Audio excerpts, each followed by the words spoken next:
ব্যবসার লাশ মাটি চাপা দিয়ে উপরে সিমেন্ট বালুর ঢালাই দেন তারা।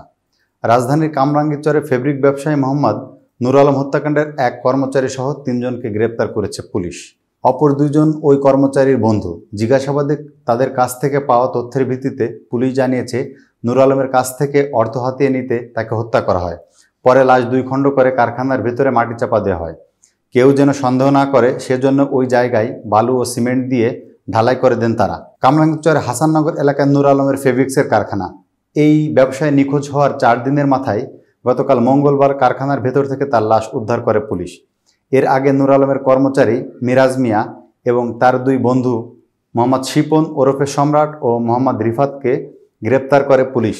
তাদের কাছ থেকে হত্যাকাণ্ডে ব্যবহৃত একটি হাতুড়ি, একটি কাঁচি ও 2টি চাকু উদ্ধার করা হয় বলে পুলিশ জানিয়েছে। আজ বুধবার রাজধানীর মিন্টু রোডে ঢাকা মহানগর পুলিশের মিডিয়া সেন্টারে এক সংবাদ সম্মেলন এই হত্যাকাণ্ডের তদন্তের তথ্য তুলে ধরা হয়। সেখানে পুলিশের লালবাগ বিভাগের উপকমিশনার মোহাম্মদ জসিম উদ্দিন বলেন, নুর আলম কামরাঙ্গীরচরের হাসাননগর ভান্ডারি মোড়ে একটি দোকান ভাড়া নিয়ে ফেব্রিক্সের ব্যবসা করতেন।